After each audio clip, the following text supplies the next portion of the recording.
Hey guys, this is John with Embers Ball Pythons, and this is Sparky around my neck. We just wanted to say welcome back to the channel. If you haven't checked out part 1 of our snake room tactics and tour, we're going to post a link in the description below, so make sure you check that out first. Otherwise, I hope you enjoyed part 2. We're going to jump right in to the equipment essentials that we use on a day in, day out basis to help us run things more efficiently. So don't want to miss those tactics. Let's get right into it.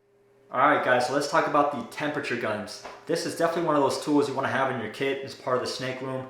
These things are awesome for getting an exact or somewhat of an exact feedback on the temperatures of the surface area of whatever it is you're pointing it at. So for example, the tubs, we talked about earlier that they have a heat panel or a hot spot in the back of the tubs for the snakes to relax on.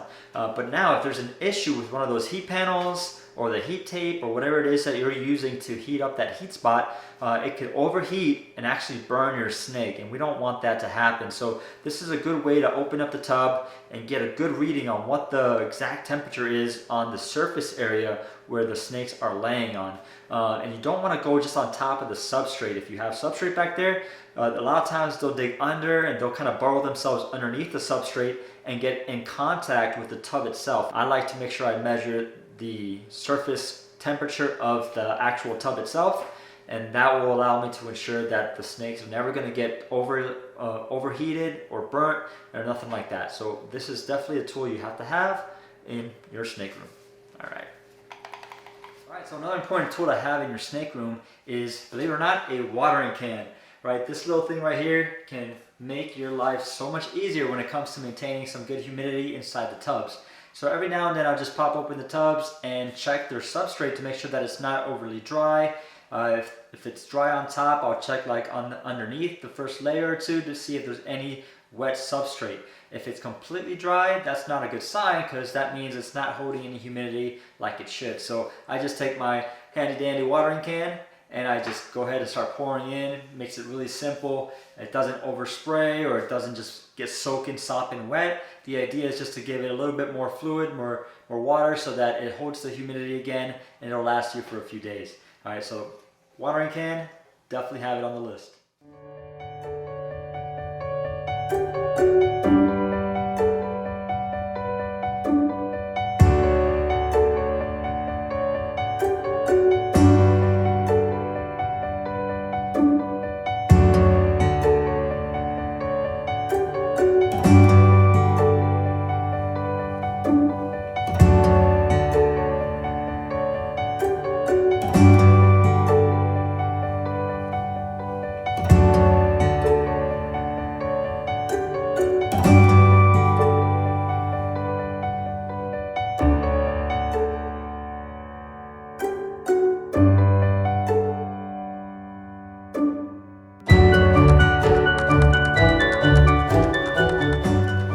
Alright guys, so we can't skip out on the cleaning and first aid supplies. So this is a critical component to your room, and it's something you definitely don't want to overlook or skip out on. So just a quick example of my setup here of the things that I have for the just-in-case type events, and also the day-to-day cleaning type events, right? So a couple spray bottles, just like these, nothing fancy, are definitely helpful for the cleaning day in, day out. I have one bottle just for water, and the other one is a diluted blend of a disinfectant.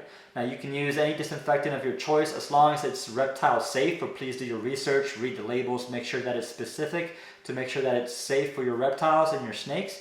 I use a chlorhexidine solution. I got this big jug on Amazon. It's a 1 gallon jug, and basically it's a concentrate, so I just dilute a little bit into my spray bottle. The rest is just water, and now I have my go-to spray bottle for my day-to-day cleaning. So if I ever have to spot clean out a tub, or just want to disinfect something in general for them, this is my go-to. There are also different variations of disinfectants. There's this F10 SC solution is another great one. I have this kind of in reserve in case I don't have my chlorhexidine, or if I have maybe a snake injury or a cut or something that I want to disinfect, I'll probably go to my S10. So definitely have some cleaning supplies available and ready to go. Also want to note the first aid stuff, right? We hope that we never have to use this stuff, but it's there just in case of emergencies. If there's an event that requires some treatment, you definitely want to have a good snake or exotic veterinarian at hand, have their phone numbers, their address, have a contact, so you know in an emergency where to go to without having to quickly research and look one up and figure out what's going to work, what doesn't work. Right, so definitely have that saved, but you want to have this equipment just so that you can start doing something and intervene in the meantime in case it might be something minor that you can treat at home, or in the meantime you have a way to treat them prior to your veterinarian visit. So some examples of that is I have an antiseptic. This is a betadine solution antiseptic that helps with scrapes and burns and any type of cuts and injuries, and it's definitely safe for reptiles. Again, make sure you're reading the directions, the labels, doing your research, and verifying for yourself that this is safe for your animals. Another thing to think about is every once in a while we might have an issue with mites or critters that get attached to your snake, or maybe you purchased the snake and now it came in with mites, and those are a nightmare on their own, but having something ready to go to help treat them, to prevent them, is definitely something we want to look at. So I have a reptile spray solution that is very useful for helping to prevent the mites, but also if the snake already has them, to help kind of deter them and help bring some comfort to your snake. All right, and that's a natural product, but again, make sure you're reading the labels on that and using it appropriately. The Prevenamite is another well-known product that's not going to help with your mite solutions. If you have a snake that you're bringing in and you want to quarantine that snake, Prevenamite is a good option to maybe kind of prevent any mites from coming in and affecting your other collection, or a worst case scenario type thing. So it's one of those things that you like to have at hand, but make sure again you're reading the product, because I know this one can be a little bit more dangerous with those chemicals and everything else. I try not to use this one a lot. I think I've used it maybe once, but don't try to use that one too much. I'd rather go a more natural route if I can, if possible. All right, I have a bottle of Dawn dish soap here, and you're probably wondering why, but if you do ever have a situation where you need to clean your snake, give them a little, clean your snake from maybe mites or some type of critter infection or anything like that, putting a little bit of Dawn dish soap in a tub with diluted with some water, and allowing your snakes to kind of bathe in there, swim around in there for a little bit.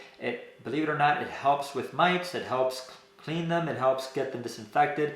Dawn dish soap does a lot of really cool stuff in the cleaning and disinfecting and the whole mite situation overall. So it's a good little tool to have in the kit as well. And I always like to throw in some Q-tips, right, just to make sure that I have Q-tips available if I need to, swab inside the snake's mouth, or add some of this application or medicine onto a specific cut or scrape. It's ready to go. All right, so obviously this is not all that's available out there. This is just my quick setup, my go-to products that I have at hand ready to go in case there is an emergency or for my day-to-day cleaning. Hopefully some of this information is helping you guys, and if it is, make sure you hit that like button, give us a thumbs up. All right guys, another great tool to have in the snake room for efficiency is going to be your workspace or workbench area. You definitely want to have somewhere organized where you can have all of your day-to-day gadgets and your tools and documents and stuff ready to go for any given moment. We use a small workspace, workbench type island that moves around. It has wheels, it's on casters, and it has a few levels of organization, which makes our lives so much easier. So things that I store here are just simple things like your scale, a tub that if I need to weigh my snakes, I got my pens, my markers. We do a lot of sticker swaps with people in the community and stuff, so we have our stickers, our postcards, our envelopes, our clutch cards, anything that we need to document the stuff that's going on in the snake room. We have our tools like our probe kit, maybe our tongs for feeding, our heat lamps, and just miscellaneous stuff that's going to help us stay organized and stay efficient in the snake room. So definitely something to consider. Have a workstation, a workbench where you can do your work and have everything ready to go. Alright guys, so for this part of the video, I want to show you how we set up our tubs that contain our substrate. So the idea behind the 2 tubs is basically for us to be able to have one tub for the dirty substrate, and I'll explain why, and the second tub for the fresh substrate. This makes our lives so much easier when we're trying to maintain and clean and just keep the tubs fresh with good fresh substrate. The idea is that I'm going to pull out a tub. If I have to spot clean, I can easily just go ahead and grab that substrate that's now old or dirty and place it into the old tub, the old substrate tub. Or if I want to do a complete just fresh tub and reset the whole tub with something new, that allows me just to quickly go ahead and go to the new batch, fresh batch, and use that. So let me call my wonderful assistant Emmy, see if she's around, have her open up the tubs for us. Ember! Ember! Whoa! Where'd you come from? There. Okay. Well, Emmy, perfect timing. Thanks for jumping out of the closet. Okay. We're talking about substrates, and we have 2 tubs there. So if you can do us a favor and open tub number 1. Okay. So in tub number 1 is our dirty batch. Again, nothing too crazy. But as you can see, I just kind of dump all the different snake tubs, all their old stuff in there, and just makes life so much easier and the room cleaner. All right, and tub number 2.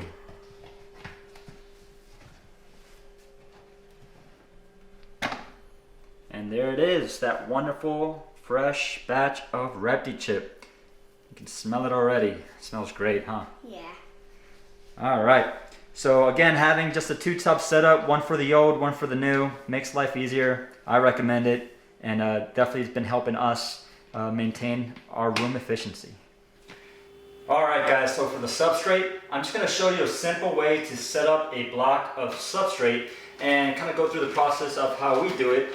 This is ReptiChip Coconut Substrate. It's a great product to use. We've been using it for a long time. By no means is it the only option, but if you're wondering what we use here at Embers, we use ReptiChip for now. Doesn't mean we're not going to try other things in the future, but this seems to be working really well. Now, this package looks small, but it actually contains a lot of substrate material. The way they do it is they compress it so that they can easily distribute it, package it, and get it out to the breeders. But once you open this up and you pour the water into it and you start the process, it starts to absorb all that water and it'll expand. It's actually a pretty cool process to watch, but it'll expand and start breaking apart pretty simple, pretty easily. All right, so the first thing I do is I cut open the bag.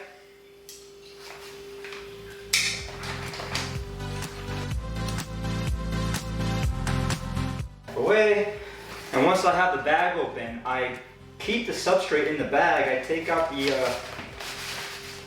plastic, this little plastic piece of the marketing, and I put this whole bag, this whole block inside the tub. And I have my tub of water here. And what I'll do now is I'll simply just pour this into the bag, onto the substrate, and little by little you'll see that it'll start to expand and it'll go through its process. But by keeping the water in the bag, it just helps it absorb so much easier. All right, so let's do that.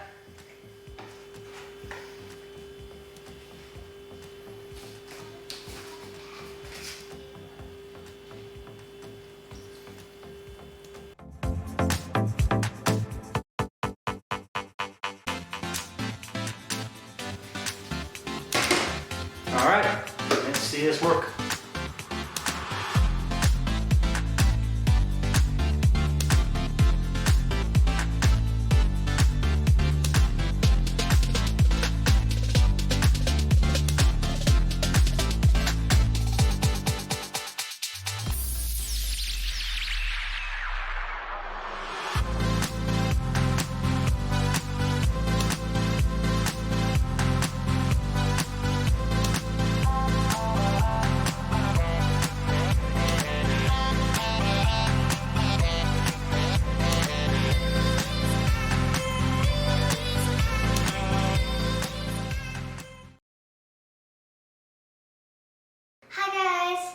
I'm so glad to have you here with us today, and thank you for subscribing, hitting that bell button, and giving us a thumbs up.